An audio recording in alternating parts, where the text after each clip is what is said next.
it's super relevant now with like coastlines like disappearing. Like, Yeah. I think it's like the Bible being like, hey, don't invest in Miami, dude. It's going away. Yeah, dude. Jesus was on that early. He's like, hey, the coasts, yikes.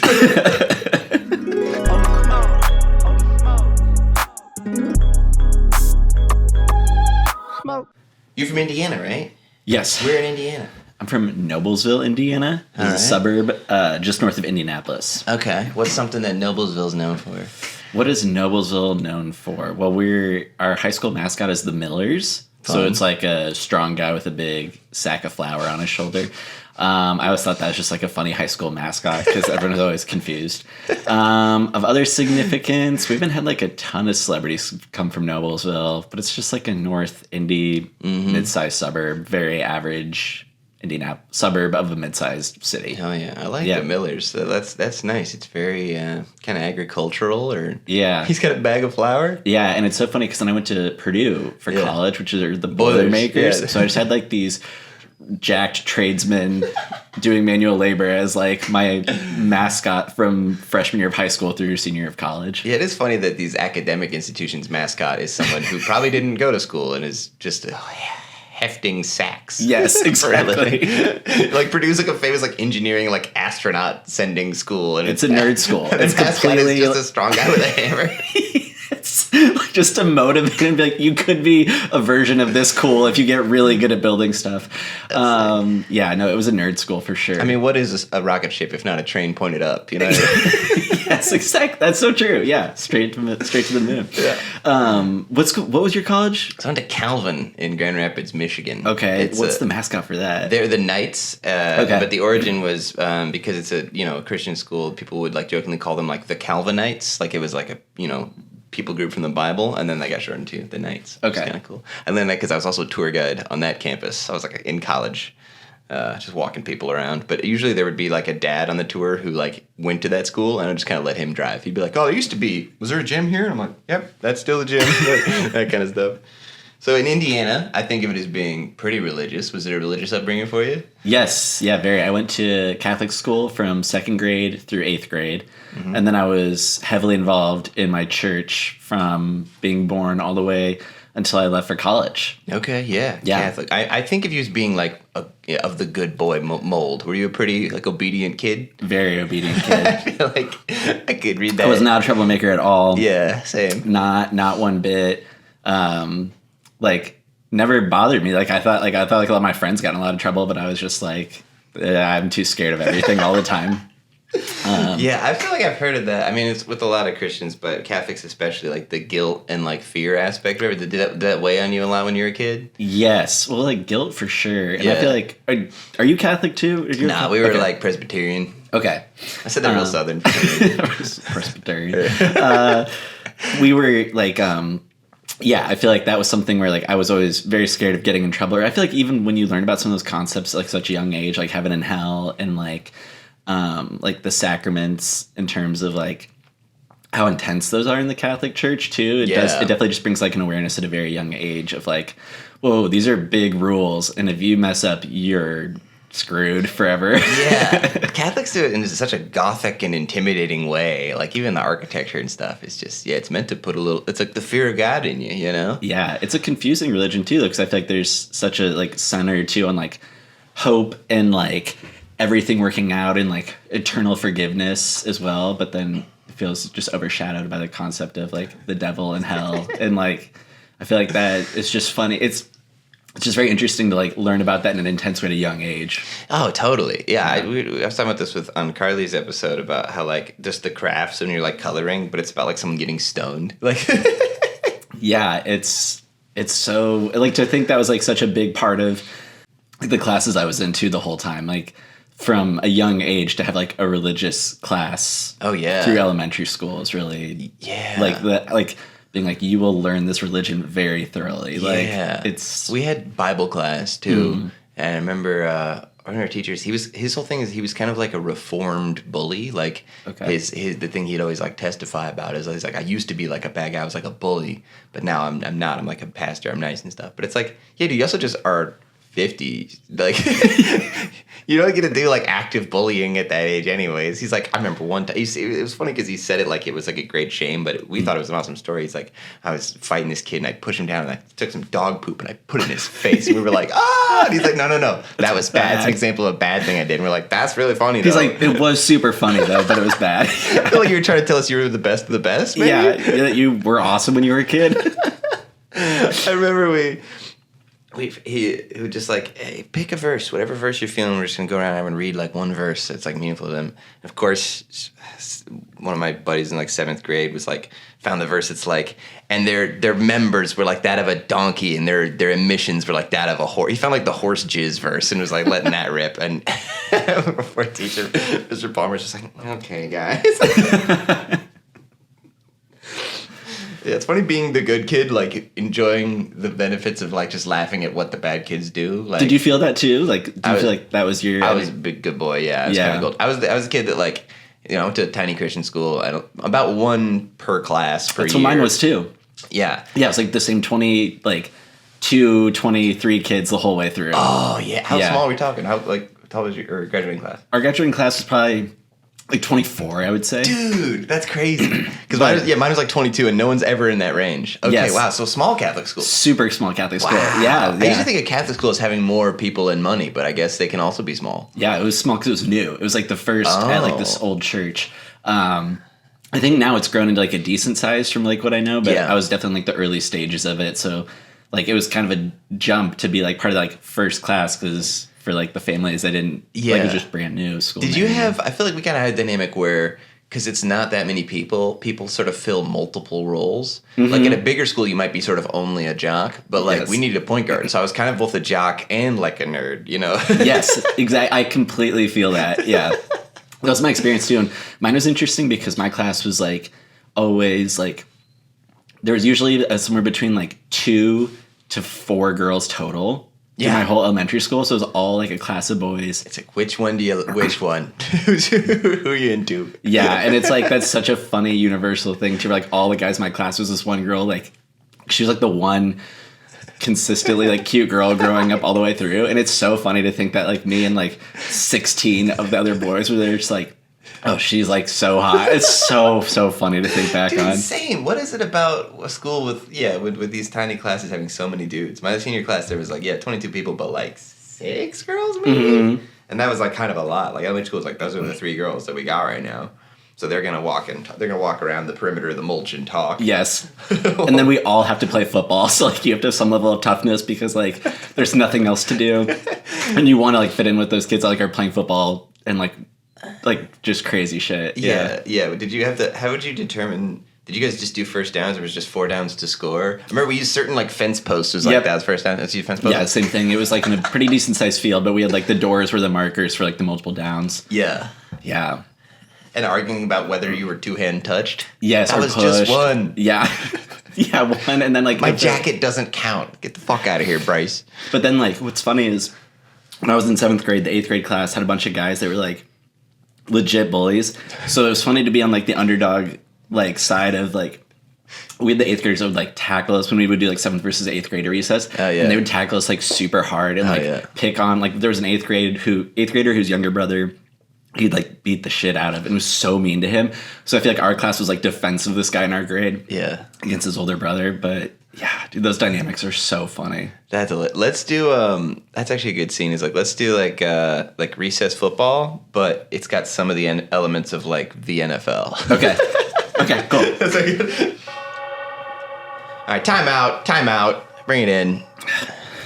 Guys, we're getting slaughtered out there. What was that? If I got 2 guys in the slot, you need to break. You got to break. Am I long or short on that? You got to go long on that. What did Ronnie say? Ronnie said he wanted long, but I want it too. So I think I'm faster than him. So I feel like it should be my route. Ronnie, you don't have that kind of speed. Okay, we're letting Lonnie take it long. Ronnie short, Lonnie long. Okay, that's how I remember it. Lonnie long. Okay. Thanks, Coach. Appreciate it. Yeah, you bet. I got the huge laminated sheet. Yeah. Was your headset not working? I feel like... Yeah, it was a big part of it too. Yeah, my headset's just not working. And I wanted it, but it's because I can't have the helmet that has the headset in it. I got the one that was broken. Ah, frick. All right, well, we're going to have to rely on these 3 younger kids doing a series of like... Just remember, it's the kid in the Halo Reach shirt. That's what you're looking for. All right, perfect. Got it. And then we go to post game. It's like, hey, I'm here on the field with the star of the game. Lonnie, you had that breakaway 60-yard huge chunk play. What did you see on that play? Yeah, I just saw my opening and I knew I had to go for it. I mean, obviously it took me a long time to get to this point, all the transfers and going through pretty horrific injuries, and to make it where I am now, I just feel like just thinking of blessings only right now. Yeah. And how is your jugular after the horrific accident 2 weeks ago at recess? Yeah, well, I mean, it's not great. I guess you shouldn't run with scissors like the teachers tell us not to, but that's just a lesson I had to learn in real time, and I don't regret it for a second. And how do you deal with the pressure of being one of the most highly touted fourth grades in the two-hand touch field behind Christian Academy? Like I said, it's something that I feel like I've been meant for my whole life, and the moment feels bright. I'd also like to shout out, Cindy. I feel like, I know there's only a few of you in this class, but I feel like maybe this is my shot with you since I'm the most alpha out here. We cut to Cindy's locker. Hey, Cindy, did you hear about the game? What? Did the varsity basketball game? No, recess game, the one from just earlier. No, recess, you were walking around the perimeter, just talking about stuff. So cool. What kind of stuff were you guys talking about? That's so Raven, and whether it's not, and what is Raven, basically. I love on that show when the dad tells the little brother, and he goes, "Hey, make sure when you take a shower, use soap this time." And he goes, "Fine." And then he goes, "And water." And he goes, "Oh, fine." And I always thought that joke was super funny. Is the joke that he just soaps up and then doesn't rinse it off? He likes doing that? Yeah, I think that's the joke, and I think that's exactly what it is. That's weird. That's random. Yeah, I guess that is kind of weird and random. Well, hey, 8th grade homecoming dance is coming up. Hey, can you give me a ride to Ronnie's house after school? I need a ride. I'm going to go hang out with Ronnie. I need a ride. Oh, yeah. No problem. Ronnie, yeah, cool. Yeah, I can ask my mom. I don't think that should be a big deal. Cool. It's just he's so short. I love a short. He's like Percy Harvin. Yeah, hasn't his growth spurt yet, but he will probably get tall. And I hate all these guys that get growth spurt and they're all gangly and wobbly and they don't know how to walk and they look so clumsy. Yeah, it's just tough because it's like a huge base for what could be a lot of muscle in the future. It's only smokes where we smoke weed and tell Bible stories. I'm Scoochie Boochie. Andrew Lemna is here. Thank you, my friend. Thanks for doing this. This is awesome. I'm so excited to be here and hang out with you today. Welcome to the studio. I love it here. Let's tell some Bible stories. What do you say? I'm gonna light the story lamp. Boop. It's touch activated. It's pretty fun. That is a cool lamp. That's the whole rest of the show is me just looking at you. This is like Eric Andre style, and I didn't realize it. I'm like, I didn't. Imagine doing that to people in my house. They'd be like, dude, you did that for 20 views? That's just you being a dick. Yeah, there's no other production, so you're like, no, this is funny. This is the bit. It's like, this sucks. It's like Saw, but you don't have the guts to do anything. It's just bothering me. All right, well, what story you got for us today? What are we doing? All right, for my story today, we're going to do some verses from Book of Matthew, and I want to shout out Matthew. It is my confirmation name, and I picked it because it was also... Wait, does that mean it's your real birth name? It's like when you Catholic church and you choose to be confirmed, you get like a saint name as like your confirmation. Oh, it's got to be an existing saint's name. Yeah. Okay, cool. So it's like someone you're drawn to. And Andrew was a little too exotic, so you're like, let me. Yeah. So I wanted Matthew to really add some flair. But yeah, because St. Matthew, when I was growing up, I went to an elementary school, and we played one of the other churches. Like schools and like CYO, like Catholic Youth Organization. Okay. Basketball was like the league I played in growing up. Mm-hmm. CYO sports. And that was like the gym that when I was in high school, I hit a like 1 foot inside half court 3-pointer buzzer beater in the playoffs to like go to the finals. And it was like the coolest athletic moment of my life. That's awesome. And I was like, I want to name myself Matthew because that moment was like so prolific of like my level of athleticism at the time. Oh my God, that would feel so good, dude. No, most people don't ever get to hit a game-winning buzzer beater, especially not from half court. That's sick. And I hit another one that was also like crazy, like super deep 3, line drive banked 3 for another buzzer beater, like in high school too. So I had like 2 big shots, which have both been really fun moments. But yeah, I feel like I know people, it's like the hole in one in golf too, where it's like some people golf their whole life and like never have gotten the hole in one. And then like, I know a decent amount of people who also have gotten it too, and it's a good feeling. It actually is one of those weird feelings where like there's something special to like hitting a game winning bucket in any circumstance, no matter what league you're in. The best, dude. I watch those on YouTube sometimes. Like, yeah. It's the best. Anyway, that's why I chose a verse from Matthew. So we're doing Matthew 7, verses 24 through 27. This is build your house on the rock. It's pretty short. Can I read the whole thing? All right. Everyone then who hears these words of mine and does them will be like a wise man who built his house on the rock. And the rain fell, and the floods came, and the winds blew, and it beat on the house, but it did not fall, because it had been founded on the rock. And everyone who hears these words of mine and does not do them will be like a foolish man who built his house on the sand. And the rain fell, and the floods came, and the winds blew and beat against the house, and it fell, and great was the fall of it. Fire. Classic. Bars. What made you pick that one? What led you to it?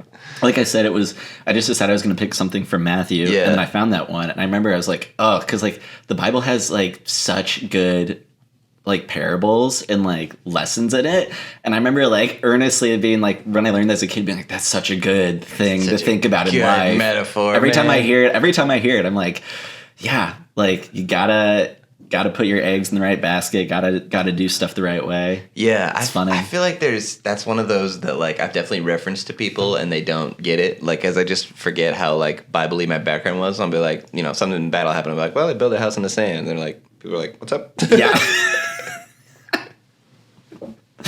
Yes. Yeah. Yeah, that's a good one, man. So people don't know parables. They're like, Jesus did most of them. It's anytime it's like a story that's meant to like prove a point kind of thing, right? Yeah. I think that's a good explanation. Yeah. So it's like he's not saying like this literally happened, but it's a good way to think about. Well, first of all, it's super relevant now with like coastlines like disappearing. Like, yeah, I think it's like the Bible being like, "Hey, don't invest in Miami, dude. It's going away." Yeah, dude. Jesus was on that early. He's like, "Hey, the coasts, yikes." It's like, you guys keep burning all these wood fires. We're gonna be raising the Red Sea here in a bit. July. New month means new exclusive over on the Patreon, patreon.com/HolySmokesPod. This month, it's 3 songs from one of the best sets I've ever played at Electric Forest, this crazy music festival in a venue called the Psychedelic Chapel, which is literally perfect for my whole vibe. It's a great clip. Go check it out. When you join the Patreon in celebration of our 50 episodes, we got a little discount going, 50% off your first month on the Patreon. Use promo code NIFTY50. And then also when you join that Patreon, you're getting a discount code for Scoochie Boochie merch. So if you were going to buy some hats or stickers or koozies or I don't know, some Atlantis vinyl, you might as well join the Patreon because that whole batch is going to be cheaper for you. Thank you so much for supporting my dream of doing this as a job. Enjoy the rest of the episode. Scoochie Booch. Yeah, dude, that's it's probably funny because there's probably like conservative groups in California right now marching around with those signs like right on the outside of the fires. Yeah, for whenever this comes out, that's when we recorded this, during the LA fires, or at least the ones that happened in 2025. Yeah. Yeah. I was listening to listening to one of these the other day, and there's a point where we stop because we can hear upstairs neighbors listening to something, and we're like, well, let's see what we figured out. Like, a little pause, and we're like, State of the Union. That's Joe Biden's State of the Union address. So I was editing it, and I was like, holy shit, that was a while ago.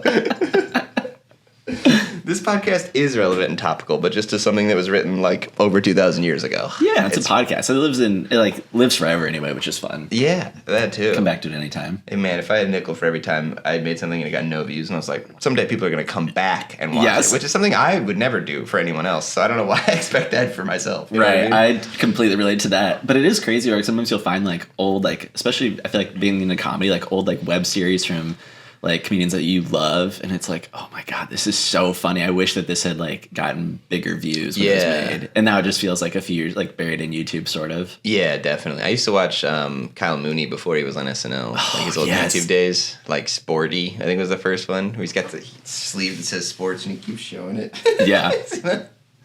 That's his channel was so funny. Yeah. I remember just being impressed that his YouTube channel was just called Kyle. Kyle? I was like, how did he get that? Just lowercase Kyle. And now he's like he's directing like an upcoming movie, I think, like an A24 film or something. I think produced it. Maybe came out already. It's like a horror movie kind of thing. Yeah. Yeah, I heard it. Someone was telling me it was really good, but it'll be fun too. Like, so I'm curious, when you've done it so far, have most of the people had like religious backgrounds, or has there been people like, I have no idea what there's been a lot is, of people went to Catholic school, I'm finding out. And then a lot of people that I just think of as being Chicago people are also from the South. They're like, yeah, North Carolina, Tennessee. I'm like, oh, okay. So we all just came up here. I feel like a lot of like smaller town, especially maybe Southern people, choose Chicago because they want to do something bigger, but New York and LA are like too mean or expensive or both. Yeah. And the Chicago feels like the biggest version of like, but still kind of nice. People are nice to each other kind of thing. I don't know. Yeah. Because you grew up in Virginia, you said, right? Okay, yeah.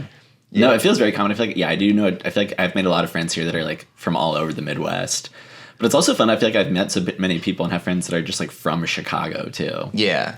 Which is also really fun too. A place where people like grow up and like, oh, I still want to be here. I'm still trying to collect all the suburbs like Pokemon just to know anything about them. People are like Niles, and I'm like, total blank. Every suburb you say, I got nothing besides like Evanston because it's close. Yes. But other than that, I'm just like, that's why I always say the same question of like, what are they known for? So if I'm ever talking to someone from Cicero, I can be like, oh, I got nothing for Cicero. Yeah. Yeah. How do the indie suburbs compare to the Chicago suburbs? You feel like they're pretty similar, or are they different because the cities are kind of different? I think it's just significantly smaller, because I feel like the Chicago suburbs are still huge, massive. Yeah, like so big, and like I feel like in indie suburbs, there's like a bunch that are all, I don't know, just like mid, like a lot of small ones, but then like a lot of media, like nothing is overwhelming. There's like even the biggest suburbs are kind of like the other ones. But yeah, I'm trying to think in terms of how it differs. I feel like when you move up here, it's also funny when you meet people that are from the city of Chicago, not from the city of Chicago. They'll be like, if someone from the suburbs says that they're from that city, people be like, they're not really from that city, they're from the suburbs. Yeah. Like there's this weird like city pride, suburban pride.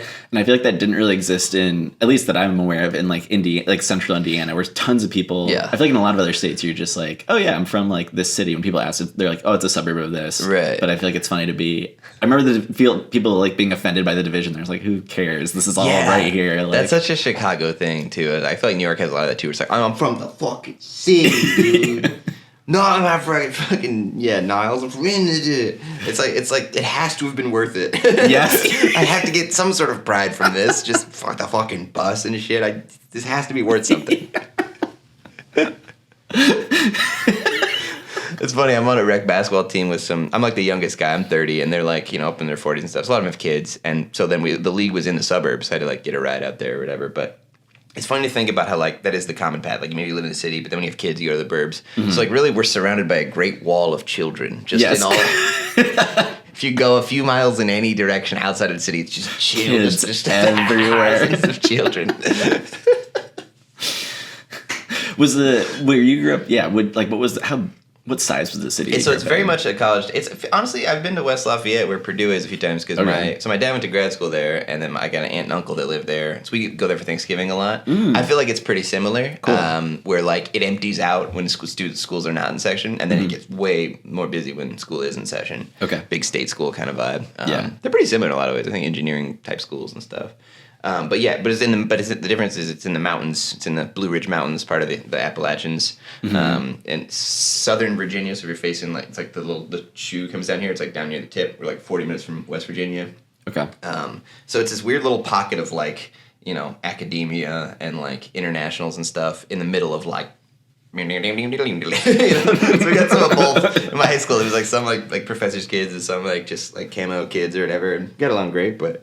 So it's an interesting mesh, but like pretty small town, especially when the students are there. Like when I'm back home over the holidays, I feel like more and more every year. I'm like, man, this is that's Main Street. It's like, that's it, you know. It's like I used to think I would want to end up somewhere like pretty rural, but now I'm like, I think I need more stuff. I think. Yeah. I don't know. I think I grew up in an area. I always thought I'd want to be in a more rural place too, and the same thing where I'm like, I realize how much too I love.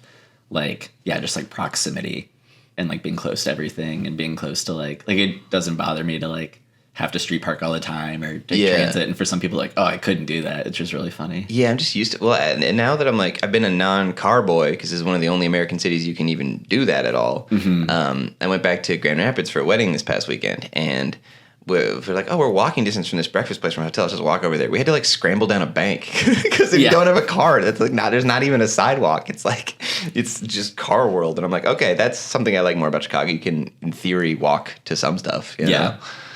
Yeah. All right, let's do an improv scene to close out the half. What do you say? Anything jump out at you from what we're talking about? Let's see. From what we're talking about, or the story. Maybe maybe we could do something kind of like a civil engineering. I think we talked about engineering a little bit, and like from college, and like from the building the house. But maybe we'll do like an engineer explaining to a couple like why they can't build in a certain area. Yeah. I love it. Okay. Yeah, so I took a look at your estimate. What does it mean by not feasible? That's kind of the industry standard for meaning that we cannot feasibly build a house here. But we have the budget. Yeah, you have the budget, but the land is not exactly conducive to building a house on top of it. That's why I said it's not feasible. But the guy that sold us these acres said it's good swamp. Right, and it is good swamp, but that is kind of the first part that's bad. Like, we're in the water right now, so I mean, like, we can't build on that. You load it up on dump trucks or something and dump it in the sea or whatever. Dump the water and then bring the water back. I mean, the swamp's a few miles around. That's huge, so I don't think that would work. I think maybe now I'm realizing I didn't know what an acre was when I bought this. Yeah, no, it's much bigger than the word acre, than what you would imagine an acre is. Acre sounds like a little nugget kind of. Like an acorn, yeah. Yeah. Typically, that's how I've always thought about it. But so stop me when I reach an acre. How big? You're going to be walking for kind of a long time, my friend. I can do that. I just started walking sideways. Okay, I'm going to follow you. Just walk and talk. Okay, walk and talk. Look, anyway, I'd love to build here for you. I truly would love to build here for you, but honestly, I would, but the permits, they're just going to be too much. We'd really have to up the ante if we were to build here. Like, what are you talking about? Like catfish removal? Catfish removal, water removal, water placement. I mean, for me to feasibly make this happen, we're talking about $100 million. What? Oh, that's not in the budget. Am I still haven't reached an acre yet? No, we're still going. We're still going. Wow. I was way off. I thought it was like, wow, okay. Ah, man. If you want me to clear this acre of swamp and build you a house on it, that's going to cost probably $100 million for me to do that. What's the main line item? What's the most expensive part of that process? Probably building a tank and then draining the tank. Like a war tank? Like, I'm trying to picture how I would create a swamp, how I'd clear swamp efficiently. You have to eliminate an ecosystem, basically. Yeah, I think that's where because if you just try removing the water, more water is just going to pour in for so long. It's like scooping water over a bathtub. So I think you'd have to put like a basin at the bottom and then drain it. Oh man, civil engineering, it's just the best. # drain the swamp. That's my fave. All right, let's keep walking then. Yeah. Here, can you do a turn? My arm's getting tired. I got you. Remember how? Okay, thanks. Got you. Here, I got you. Yeah. It's just hard. I'm gonna start just rotating myself. This waist deep water is difficult to move through. I'm stepping on roots. I should have brought waders because I'm getting wet downstairs. Yeah, definitely should have brought waders. I'm looking for some apps. Yeah. You're nice for laughing at that. I love it. All right, well, the house is no go. What would you do with these acres if you owned them? Well, I mean, you already have the water here. Why not just build a boat? Have a boat, like a houseboat. You know, that's something I could build, like a houseboat. We could just that way you drive it in and drive it out, but you're on your acres. Yeah, is that kind of like an Unbreakable Kimmy Schmidt, where her apartment is secretly a tugboat, that kind of thing? I haven't seen the show, but that sounds hilarious. It's like you watch 30 Rock. Every day. It's like basically the same writers if they kept going. The Jokes Per Minute is on a similar level. So good. Oh, it's a gator!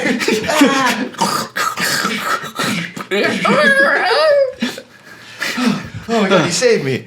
Oh shit. Don't worry, I was just saving myself. And you were just collateral. Why did you say that? Thanks for watching, folks. Check out Logan Square Improv. We are a small comedy theater in Chicago. perform a lot of long form improv, comedy variety. But yeah, it's a fun spot. Come check it out.